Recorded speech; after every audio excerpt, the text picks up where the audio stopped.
Yes. Everything's in Illustrator. No InDesign. Okay.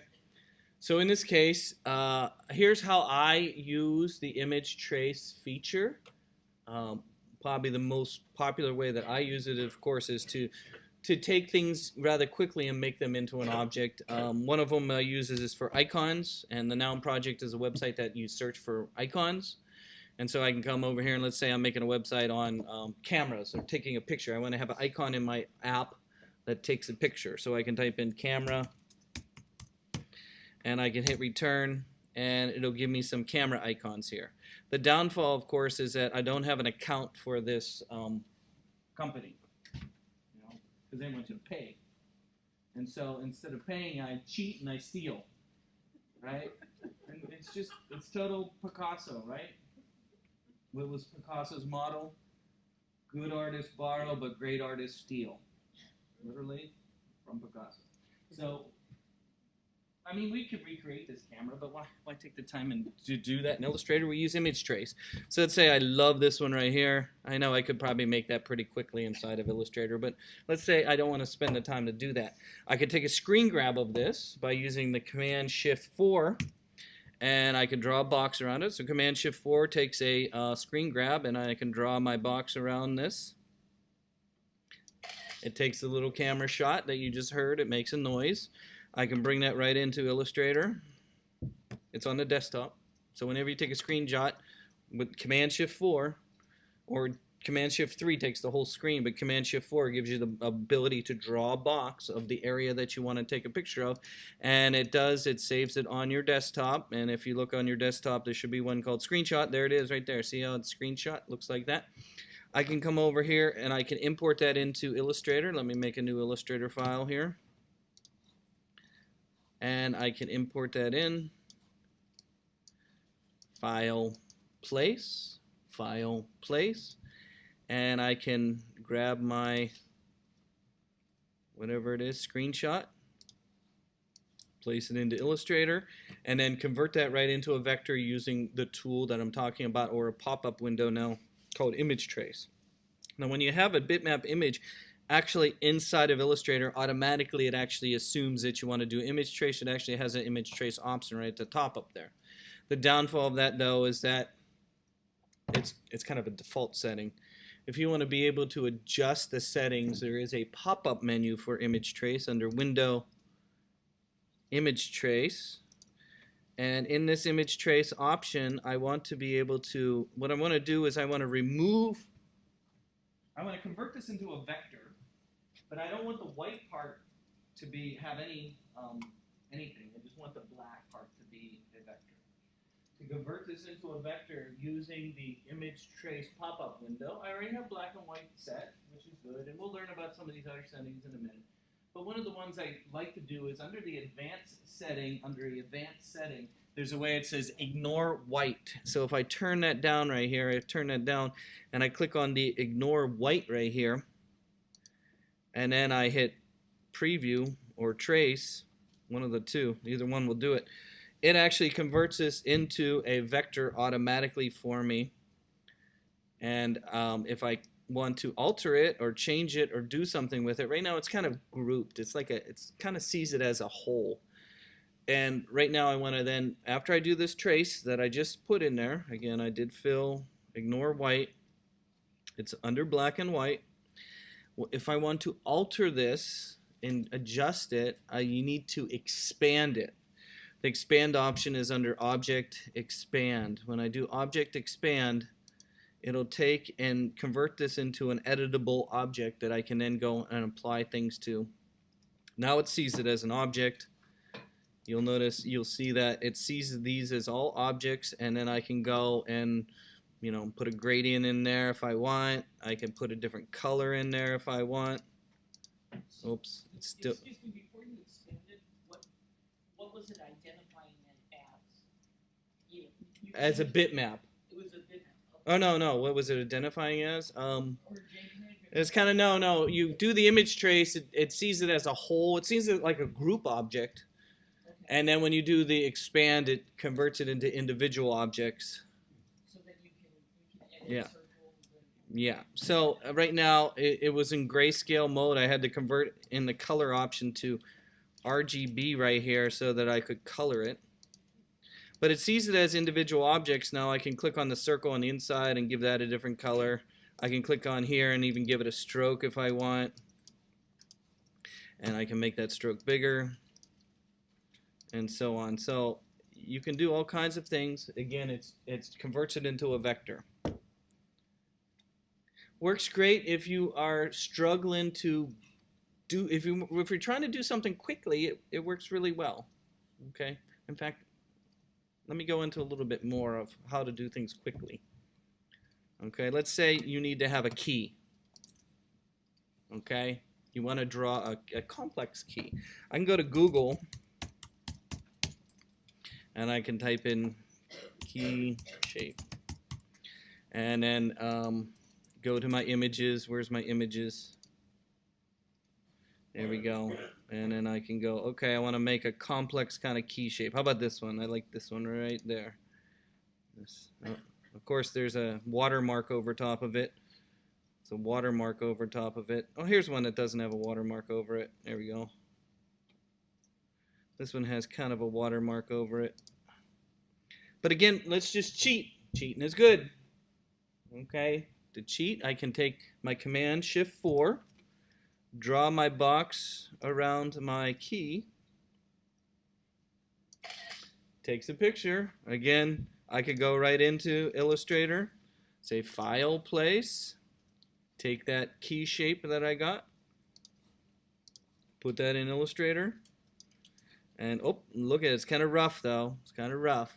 Okay, so there's a problem there, look at it. It's not very good quality because I took it from a really kind of low-res screenshot. Okay, but if you go into the options again in the image trace options, oh here they are. There's a way that you can adjust some of the settings here for these corners and paths, and if you hit preview it'll show you what you did. This doesn't look very good. Well, let's adjust some of the settings here. Let's change this to high. There we go. Oh, that's a little better. Oh, that's a little rough. That's a little better. Corners. Oh, that's a little better. Noise. Oh. Okay, but at least I got a starting point. It's kind of a vector. It's useful. And then, of course, if you really want to make it smoother, you can expand it again. And then there is actually a smoothing option that's underneath Object. Where is it? Smooth. Simplify. Simplify. Object Path Simplify will actually smooth things out even more for you. Ooh. Oh no, maybe not that one. Okay, we won't go there. Let's not simplify. Okay, but you get an idea. There's there. Okay, let's do another example. How about we do a rabbit? We like rabbits. Who likes rabbits? It's almost Easter, isn't it? Rabbit. And oh my God, he's so cute. Rabbits are cute, aren't they? Okay, so in this case, let's do even a little bit more. Now, I can image trace this. Image trace this. Again, I can copy this right from my website, copy it, go right into Illustrator, and let's start a new file here. Let me start a new file. And let's paste. Okay, so I got my rabbit in there. I can convert this rabbit into an object. Okay, how do I do that? Again, is using the image trace. Right now it's on black and white. If I just hit the preview option, we'll see what it does. Oh, it doesn't look very good, does it? Okay, so let's talk about some of the settings. If you're using black and white, you actually have a setting called threshold. What threshold does is it's where the gray will go black or where the gray will go white. In this case, the bunny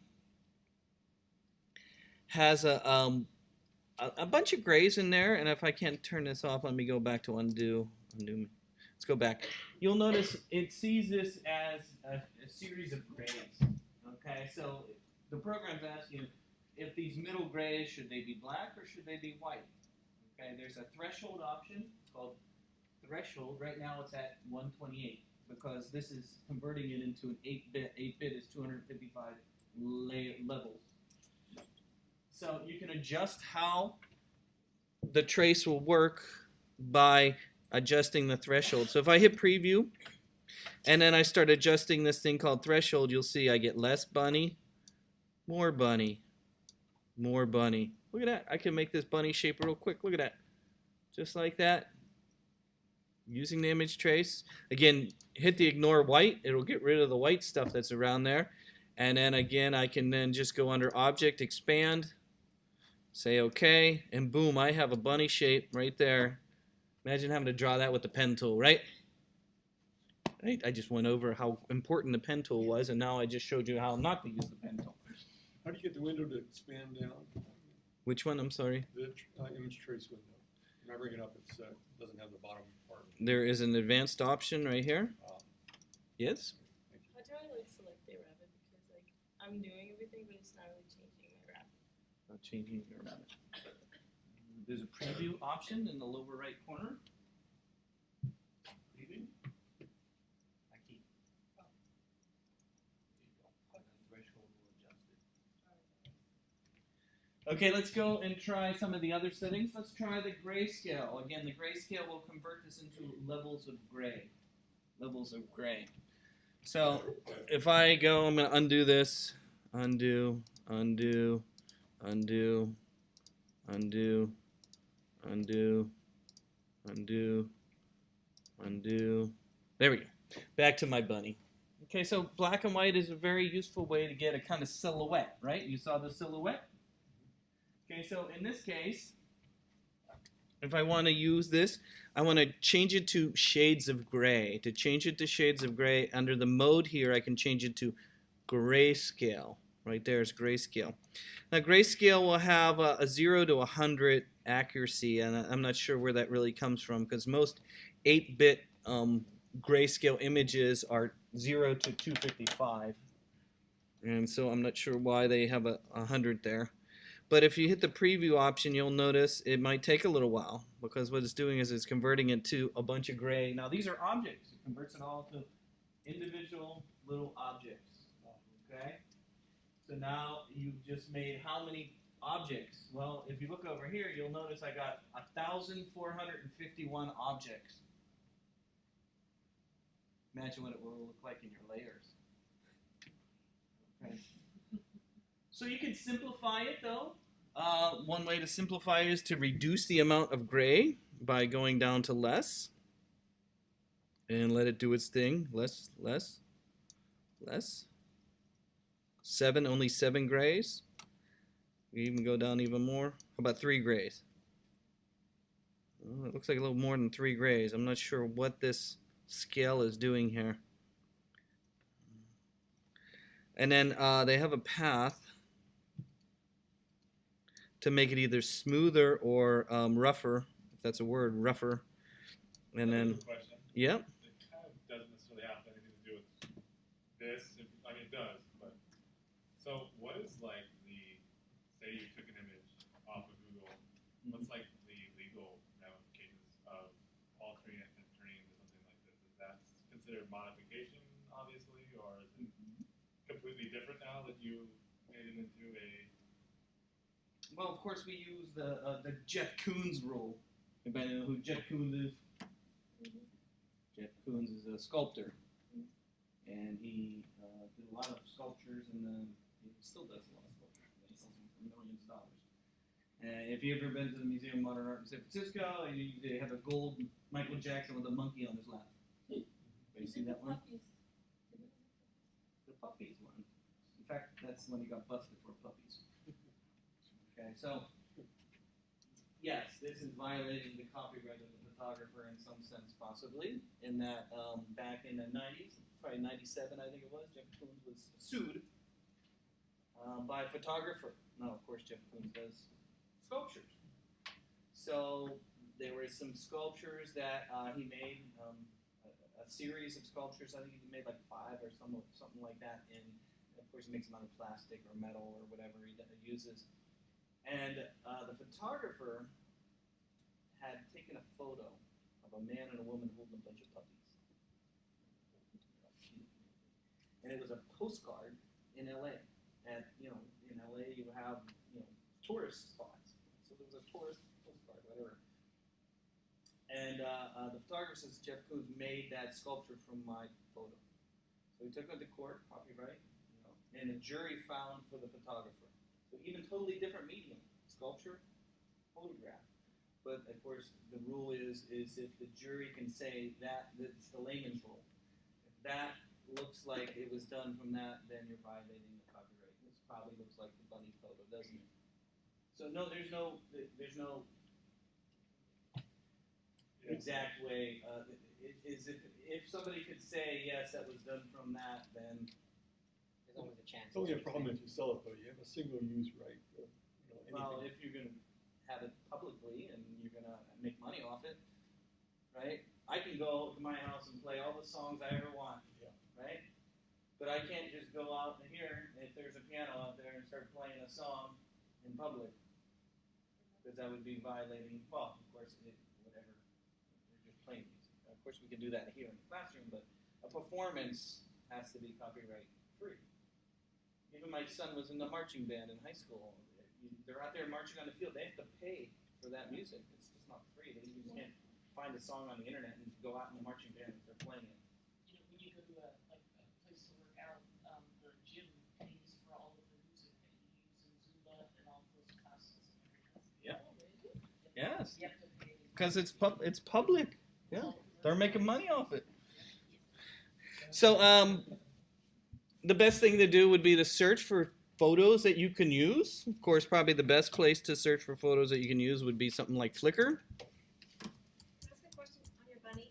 Mm-hmm. You turn it to grayscale, but then you can't color it in any colors, can you? It's only in grayscale. We will color it. Okay. Yes.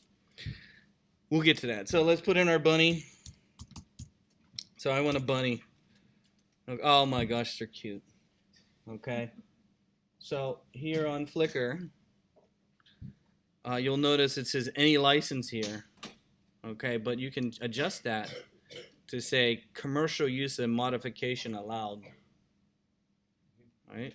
And then if you click on that, it'll give you some options of different options, and then if you click on one that you like, you can then go and read. The photographer who put it there might have some rights reserved right here. Most of these things that are put on here are in the common, open, whatever. What am I trying to say?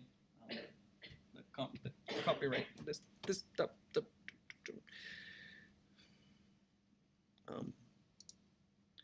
Creative Commons, that's what I wanted to say. The Creative Commons is a copyright way that you can copyright your work and let it freely available for people to use and change and do things with, but you still own the rights to the original piece. So if you haven't read about the Creative Commons, you being a designer or anybody who's working with media should know what the Creative Commons is and how you can use it. You should read up upon it. It's the way that we do things today. Okay, if you're an artist and you want to make things available, hey, I'm a great photographer. I want to make my photos available for people to look at and use if they want. But of course, I want to retain the rights of that original one is mine, you know. And so, you know, there's a variety of different ways for the Creative Commons. And we can talk more about that if you want. Okay, don't steal bunnies off the. I know I steal bunny off of, off the internet. I get away with it because I'm education. Even on my YouTube channel, I'm designated as an educator on there.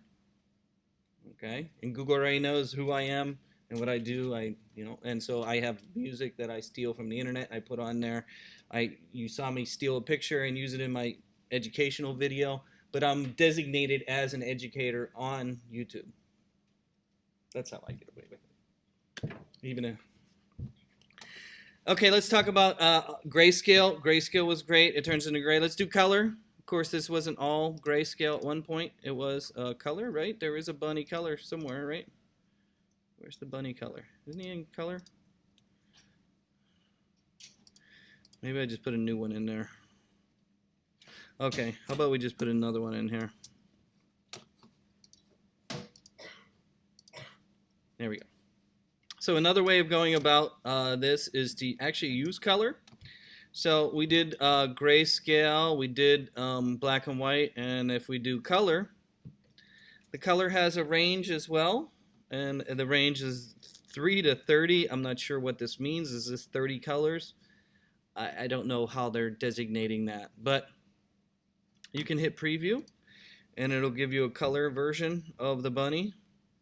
Okay, and then if you don't want so many objects, again, now it's 2,545 objects. Woo! I can go down even more. See, I'm not sure what this is, this 4, what that represents. It represents 4 colors? It looks more than 4 colors. And so on. There's a way to create overlapping objects. I'm not really sure how that works either. And then of course you got ignore white again. So if you use the image trace like I just did and you want to color it, again, you can do that by using the expand. So I did my bunny. It's awful cute, but I want to alter it a little bit. Again, to alter it, you can go under object, expand, converts it into individual objects. You can see them all. I can use the white arrow and select an object and color it. There we go. So you can add color to your poof. Okay, let's start our artist statement. Okay. You can group these back again if you want to simplify the. Yeah, a lot of times I'll delete and remove objects. Like we're gonna do Toulouse-Lautrec, and we're gonna do a portrait where we actually remove part of the object and just use his head in our artist statement. So we're gonna remove and delete some points. Ready to get started? Okay, so that was just the introduction to the image trace. I'm gonna start my artist statement right now.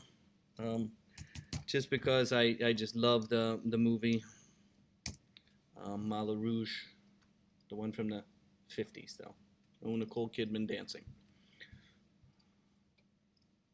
Oh, Nicole Kidman is fantastic stuff too.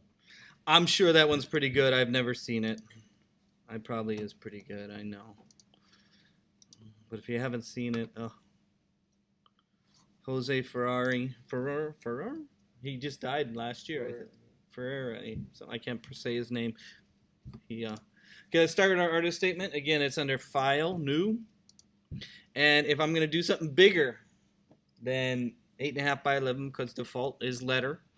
Again, I'm using print here. I'm going to use the CMYK space because I'm going to go and have this printed out. Okay, so don't use RGB. CMYK would be a better option just because most printing colors are going to be in CMYK. Cyan. Change back. You can go back and forth. The downfall of doing that, of course, the colors may shift. So over here where it says size, I'm going to use tabloid. Tabloid is 11 by 17. If you don't, you see points here, you're like, what is points? You can go over here to where it says inches and choose inches right here. And I'm actually going to choose units as inches because I'm going to use a lot of rulers in this example. So I think last class we looked at rulers and how I bring rulers up to put a guideline. Remember doing the guideline for the text and lining that up? So again, we're going to use guidelines, and I'm going to want to see rulers with that. So I'm going to use tabloid, 11 by 17, units as rulers, and I'm going to do portrait. You could do landscape if you want, or portrait. It doesn't matter to me, whatever way you want to go. And then I'm going to hit OK. Again, I have a nice big long 11 by 17 example here. So in my artist statement, I'm going to have a portrait of the artist, and I'm going to image trace that portrait so it's a silhouette, kind of like what we did with the bunny the first time. Okay, and to do that, I'm going to go and find a portrait of the artist. So to search for art, there's I have some links, I believe, in there to different museums and places like that. There's a lot of online things. Again, we can steal from Google for today. Toulouse-Lautrec. We'll go and steal a picture from the internet. Again, if I'm going to be using the image trace, I want to make sure that I have a somewhat decent quality image. So when you are on Google and you're searching images, there is an ability to go to settings, or not settings, tools, And under tools, there's an option for size. And under size, you can choose large. And I'm going to do larger than 2 megabytes or megapixels, I guess. I don't know what MP is, megapixels.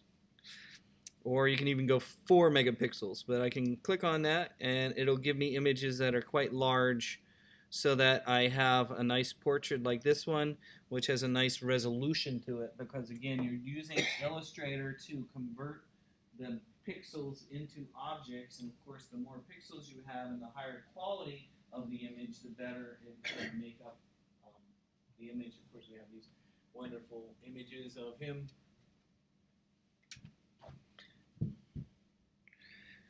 And I can then download or copy and paste. Copy image. And I can go back to my Illustrator and then paste, edit, paste.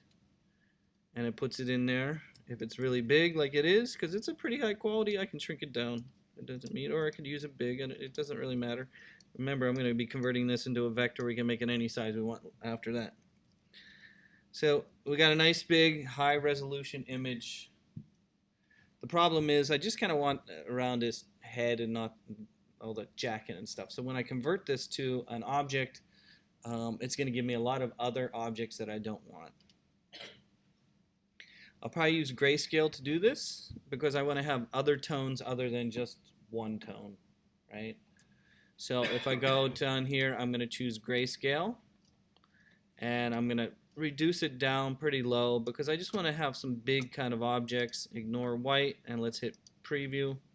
Yes, it's going to take a while because it's a big object. It's giving you a warning message saying, hey, this is going to take a long time to do. Well, this is a new modern computer. It shouldn't take that long, but oof, if you're working on those old, I mean, we used to sit there and watch this thing go for 10 minutes in the old days. Okay, so then it converts it to objects. And then what I'm going to do is I'm going to get rid of most of the objects and just keep the portrait. How I do that is by using the object, expand, converts it into objects. Then I'm going to use the white selection tool. I'm going to use it to select the points and delete the points. So I'm going to use the white selection tool, and I'm going to draw a box around the bottom part here, hit delete, boom, goes away. Again, I'm using the white selection tool to delete the points because there's a lot of points in here that I don't want. I'm using the, yes? You said the points. Like, what did you do to make it blue? I used the expand option. Expand will convert it into an object, and then that's how it became blue points with points. And then, of course, there's a bunch of junk here. We can delete that. There's some junk there. Oh, be careful what you wish for here. Boom. And boom. And you might... I did, but there's still parts of gray things here, you know. There's still a bunch of little gray things all around here.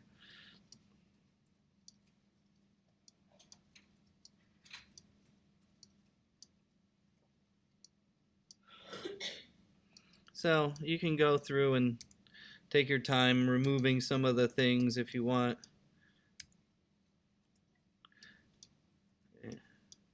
There's ways to alter it again once you do the image trace.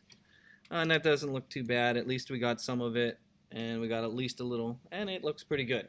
So if we wanted to, then we can color some of it if we want. Now one of the problems that we run into is there's no color here. This is already solid because we said ignore white. So in ignoring the white, it leaves you with gaps. Okay, but there's some other ways that we can color this, you know, by applying different, without having to,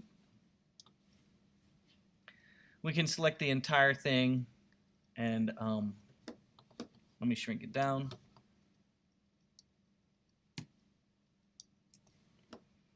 And I'm going to have it kind of be in my upper corner of my design, kind of up there like that.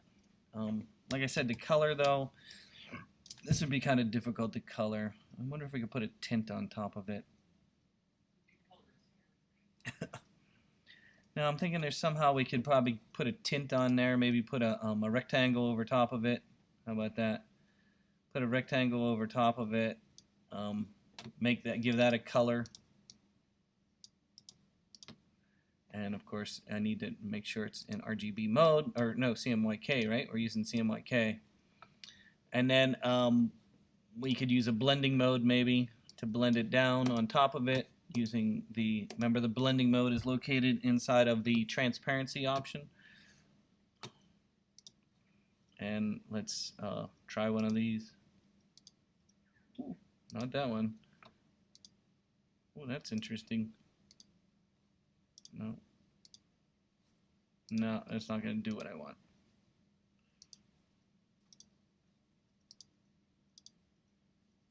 That's not bad. At least we got some color in there.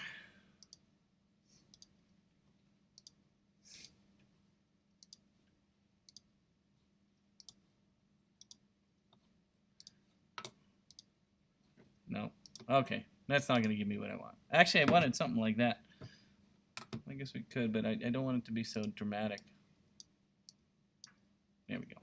How about something like that? It needs a little bit of color.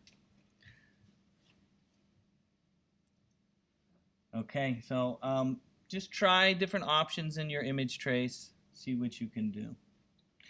The next thing I want to talk about, of course, is making a title. One of the things about doing an artist statement or there is that we're working with a certain time frame, right? Time frame.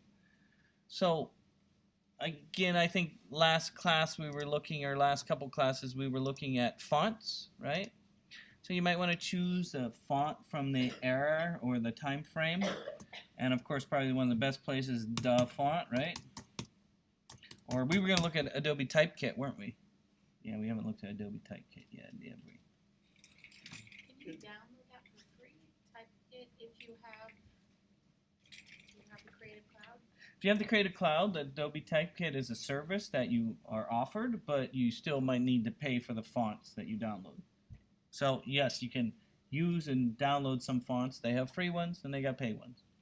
Okay, so let's not go over it today because I didn't install the Typekit right now. But we can put in something in here in the DA font right here, and we can search. And oh, it didn't come up with anything. How about Paris? We can put in Paris. How about that? Oh, there we go. Ah, there we go. Look. Right.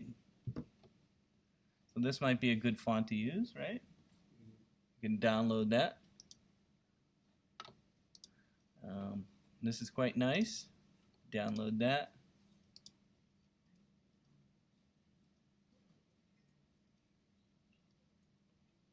What I'm looking for, kind of, he did a lot of posters, right?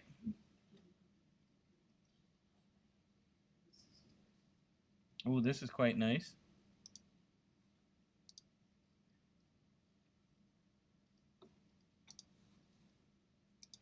Okay, again, if you have the program running, you gotta quit the program. So let me quit this.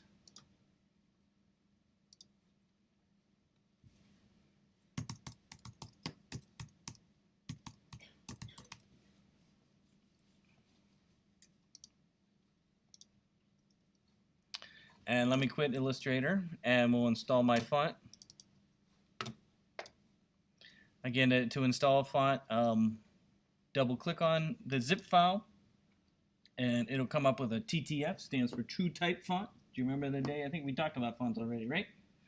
And then if I double click on the TTF, it'll allow me to install font.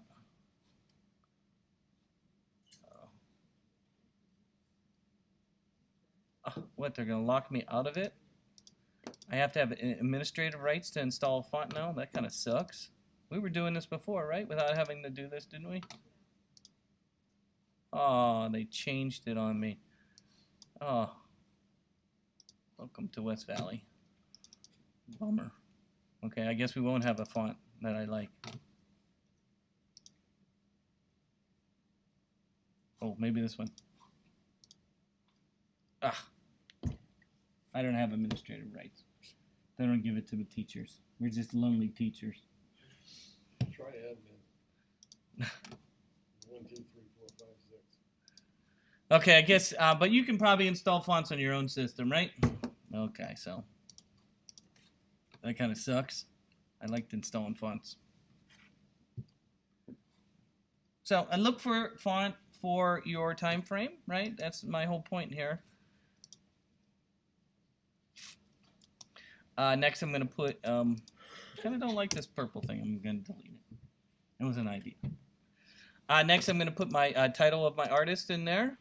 And, of course, his name is not necessarily that. Toulouse was just the town he was from, right?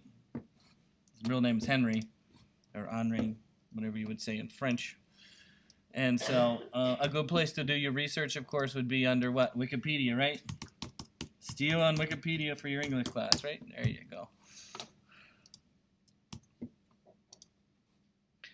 So, here's the real name. Woo, that's awful long. Here we go. How about this one? Okay. So, I'm going to copy that. And then go over to my artist statement and paste.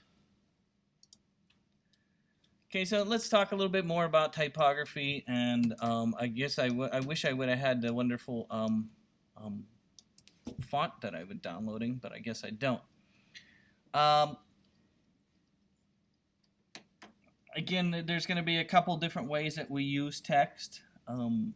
Sometimes we'll draw a box of text, especially for the wrapping, or sometimes we'll just click. If you notice with this font, I just clicked and I pasted the text in. It gives you one line of text. Okay, gives you one line of text. To change and alter fonts and colors and stuff, you can go to the character window and do most of that adjustment in the character window. So under window character, the advantage of using the character window is you do not have to select the text. You do not have to, like with the iBar, you don't have to go and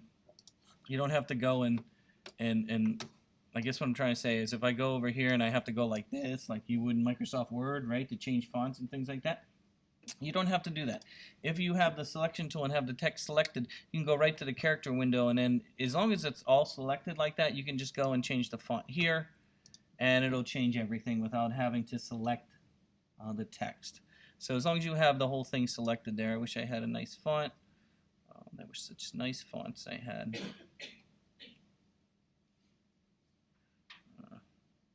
None of these are any good.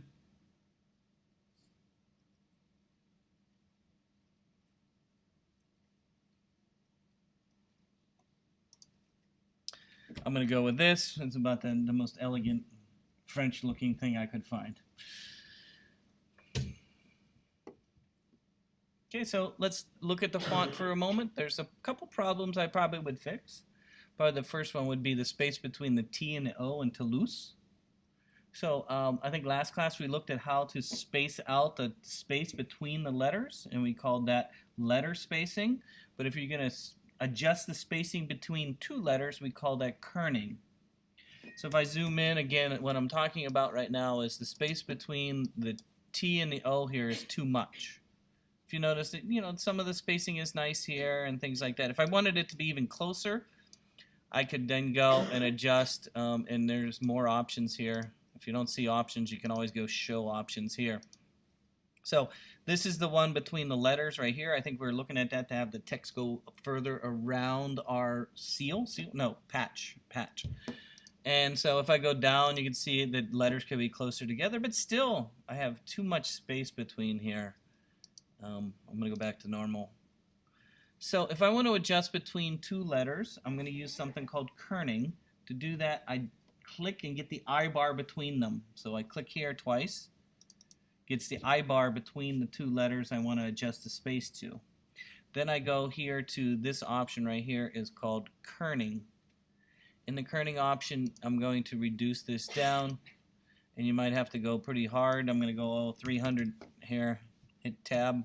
Ooh, that's a little bit too much. I'm going to go 250. Hit tab. That's maybe a little bit too much over there. How about we do 220? Tab. That looks about right. Okay, so if you're going to adjust between two letters, you want to use this option. If you're going to adjust all the letters, use this one, which is called tracking or word letter spacing. Next, let's look at some of the other options. Of course, this is a the space between the lines or the baseline, and we'll do that later when we have columns of text. This, of course, is the font size itself.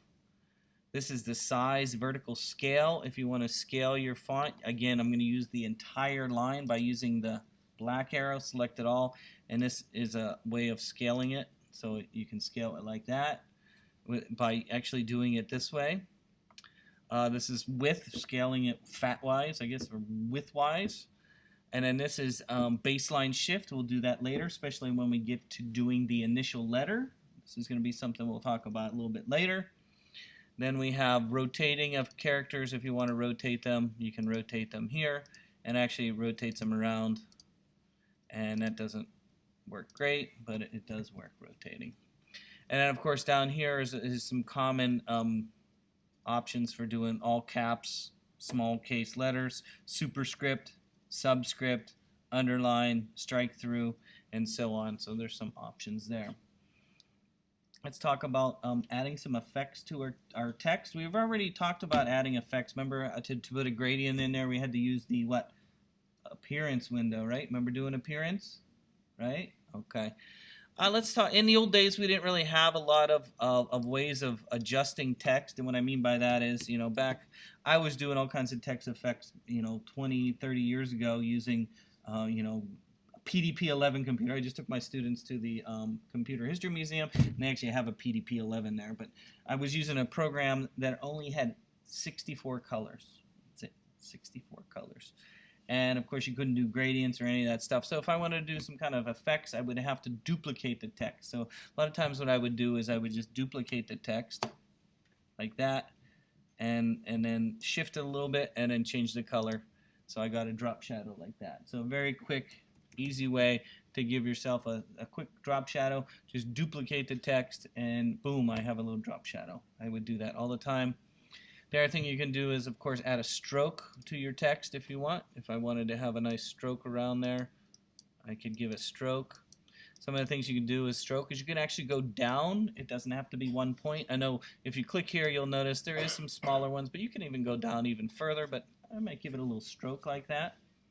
So I have a nice text with some effects on it. It doesn't show up very well, but hopefully it would print very nice. So don't think that you have to do all the effects that are in the effects window. If you want to try some of the effects, let me duplicate this. There is a whole bunch of effects that you can do to your text inside of Illustrator by using actually the effects window. To bring up the effects window, you can go to the transparency option. So if we go back to our transparency option right here, transparency, window transparency.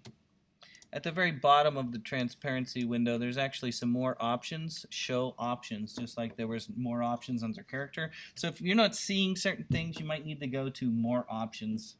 And I'm not saying transparency, I'm in the wrong spot. No, appearance is what I wanted, sorry. Window appearance is where I can do my special effects. Let me pull that out. Again, if you don't see options, you can show them. It looks like all the options are there. But you'll notice right here at the very bottom of the appearance window, it says FX. FX stands for effects. Some of the effects you might want to do to your text, there's a whole bunch of them. We'll do 3D later when we do a icon. But you could try it if you want. There's a 3D options. There's some convert, I don't know what that is, but some of the ones that are very common might be the ones under stylize. Stylize is very popular to do a drop shadow. If I do a drop shadow, you'll see it'll give me a nice kind of soft drop shadow, and you can adjust the size. There's offset options there, and then there's blurring options. And you can do 0.3. Nope, I want to do 0.003. Or no, I guess you can't go down that far. Whatever, but there's some options there. I'm going to hit cancel there. That was under stylize. Feather will give you a soft edge if you wanted to kind of have outer glow and an inner glow. These are little glows that you can apply. Round corners and scribble. Scribble will give you a little scribble effect around your text. If I can make it work. Whoosh. And it's not working for me, is it? Oh, there it is. And so you can change that. Scribble, some other effects, outer glow, inner glow. Outer glow will give you a glow around the outside, and you can change the color if you want. So if you want a little glow around your text, and you can change the settings and color and blur option. So there's options there. We already talked about the warp, I believe. Did we do the warp, right? Remember the fish and things like that, right? So if you want to have it on an arc, you can do things like that. Again, that was underneath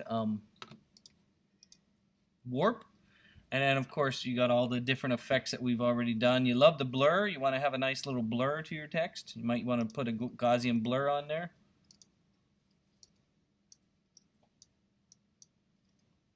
That always works nice, and you can put that again as a part of your drop shadow behind there. Get a little blur around there. I don't know if you can see it, but if I zoom in and I might move it to the back, I don't like that blur on top. There we go. So I got a nice little blur around there. So think about your typography for your time frame. Don't go all crazy. It's just as bad in Photoshop when you start putting every effect you can on text in Photoshop. You'll never be able to read it. Textures don't show up very well when you print. Okay, so be aware of that. Textures don't print. The problem with printing things and making the poster is that small little details tend to get lost because the printers the printers that we use don't really have a super high resolution, and little texture things tend to get lost very easily. Okay, so whoosh. I'm going to leave my type this way. I'm going to group it so it doesn't change. Boom. Group it so I can move it around. Okay, let's talk about aligning things and doing things. Right now I have my text here, but I want to align the top of my text with the top of his head and make sure this is all grouped together. Is this grouped together? Yeah, it's grouped. Okay. So to line things up, again, you can put things on there called guidelines. A guideline is where you go under View, Rulers, Show Rulers. Brings up these things called rulers. Whenever we're working in a document or on a website or anything, 0, 0 is always in the upper left corner. Notice here, 0, 0. Always upper left corner. If I'm measuring something on a website, 0, 0 is upper left corner. If I'm programming for an app for my phone, using an app application, 0, 0, upper left corner. Not from the center. Everything's always measured from the upper left corner. Okay? To put a guideline down, and I'm going to put guidelines on here. I'm going to talk a little bit about it. Some of the ones I'm going to put will be, I'm going to have little margins around the outside of my document. Okay, so right now if we read here, this is like a 1/2 inch, 1/4 inch, 1/8 inch. I know some of you might not have grown up in Estados Unidos and don't know what an inch is, but this is a measuring. I know centimeters are the norm of the world, but here in Estados Unidos we still use inches. So if I wanted to put some guidelines down, I could, as I drag, I'm going to drag a guideline that is 1/8 of an inch right here that goes around the edge of my object. Okay, because that's actually where my text will be lining up. In fact, my text might even start at a 1/4 inch. I don't know, but I'm going to start with 1/8 of an inch. If I put my cursor inside the guideline or in the ruler and hold the left mouse out, as I'm dragging out, you'll notice there's a dotted line. That dotted line goes all the way across to the very top. Look all the way up here. You can see, up here. See that right there? You can see the dot. So I can go all the way there to the 1/8 inch right there. Boom. Okay, so now I have one line there. I'm going to do an 1/8 inch on the other side over here. You'll notice right here is the edge. So I can grab my guideline and drag that out. And I'm going to have another 1/8 inch right there on that side. In addition, I'm going to want to have a gutter down the middle of my document. That gutter is going to be where the text, 2 columns. This is going to have 2 columns of text. And the middle part between 2 columns is called a gutter. It's a term we use to describe the space between columns of text. of course, this is 11 inches across. So what would be in the middle of 11? 5.5, right? So we can actually put one at 5.5 if we want by dragging it out. And as we're dragging it along, I don't see anything. Why can't I tell where 5.5 is? Well, in this case, the problem you run into is it's not telling you very much information. So let's put that guy. Oh, I didn't want that guide to be there. Let me delete that guide. One way that you can get information is to bring up a window called the info window, and that info window is under window info. Oh, not layers, window info. In the info window, you'll notice as I drag my cursor around, you'll see some information showing up. See that? That's showing where on my document that my cursor is located. See as I'm dragging it? And of course, if I put it up here, what it's going to be? 0, 0, right? So precise, it's there you go, close enough, right? So if I put my cursor in here, I'm going to drag out again to what, 5.5. So if I drag across, oh, it's not showing up. Oh, thought it would change on me. Didn't work. Okay, so we'll have to count. So this is 4. Okay, this is 2. This is 1. Where's 1? Okay, this is 4. This is 3. This is 2. This is 1. So this is actually a ½ inch. It's not a quarter inch, is it? Yeah, it's like a ½ inch out. So this is 4. This would be 5. 5.5 would be right here. Okay, so then if we want to have an 1/8 inch, let's zoom in. We gotta zoom in. We can leave the quarter inch on the edge. I don't want my text to be too close to the edge. But I do want to have a gutter down the middle that's a quarter inch here. So I'm going to drag another one out that goes here.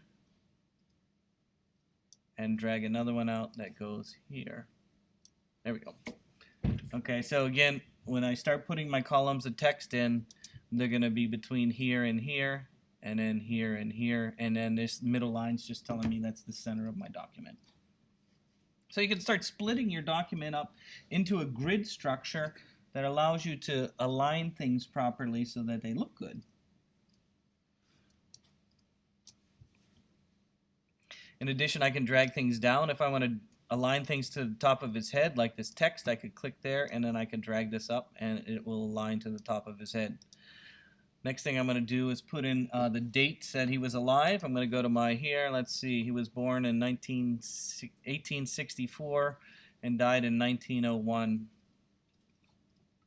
So what did I say? 1864 to 1901. So I'm going to put some text on there. Did I say 1864 to 1901? Is that it? I'm going to put that in there. Let me zoom in a little bit there. And let's line it up kind of here. We'll line it up with the edge there. We can put a guideline out there too and help me line that up. There we go. So again, the guidelines can be used to line a lot of things up. Next thing I'm going to do is I'm going to do my first text wrapping. We're going to wrap around here and we'll be done for the day. I know we got a lot to cover still, but we're running out of time already. So first thing, the last thing I'm going to demonstrate today would be the text wrapping. How text wraps is you make sure that the stuff is all in the same layer. Okay? The other problem you run into is if the object is complex, like the Toulouse-Lautrec images here. Remember this is something that I made inside of image trace, right? It's kind of complex and it's not going to trace very well.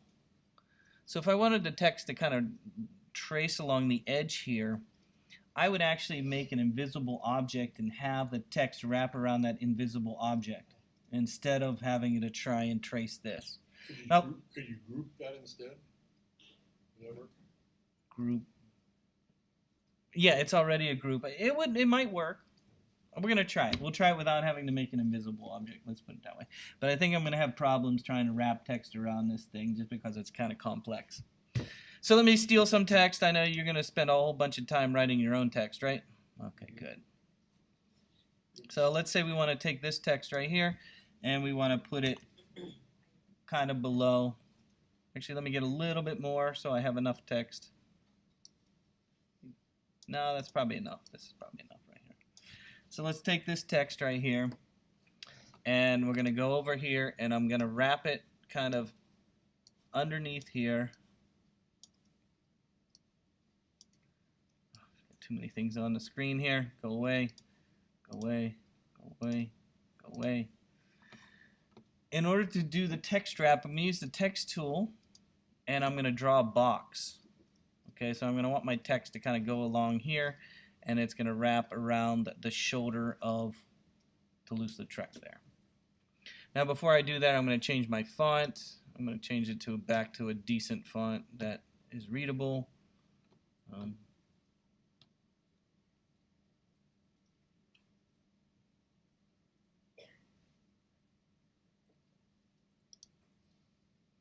And then I'm going to paste my text, Command V, and it puts my text in there. Now, of course, my text is all messed up because I haven't adjusted it yet.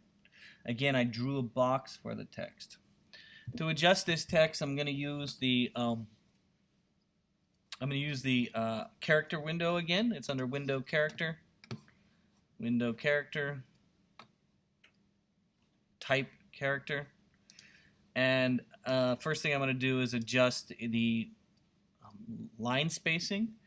Now in this case, by default, it's giving me a little bit more leading right here, line spacing, and but that's not enough. All the text is kind of jammed together, isn't it?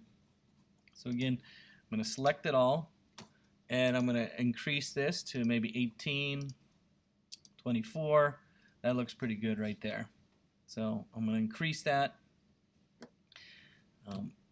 And that looks like a pretty good. I might want to line the bottom of my text with this. There we go, like that.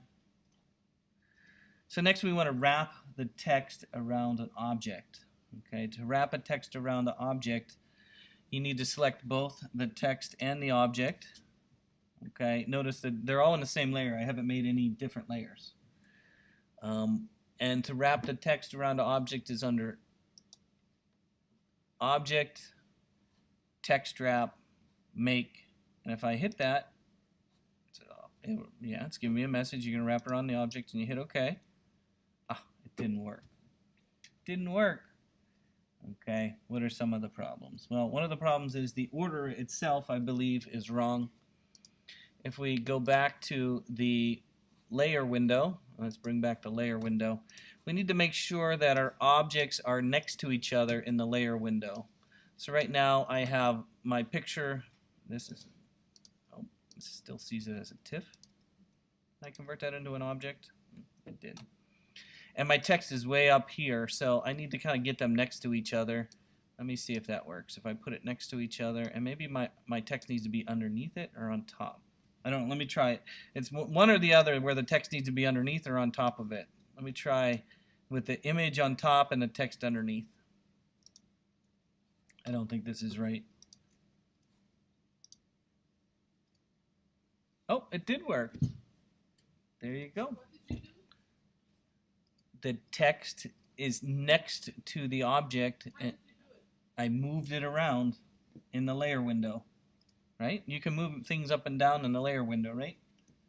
Notice how the text is here and the image is here. Which one was on top? The image was on top. It was on the bottom, you moved it to the top. Yes. It says TIFF on there, I thought it was an object. It did. I don't know. It's just it's keeping the name from Yeah. previous thing, that's all. Is that to keep reference to the original? Maybe. image? Yeah, it's not linked anymore, I don't think. Okay. So as you can see, the text is wrapped around there. And then we're going to have some options on how to wrap it closer or further away.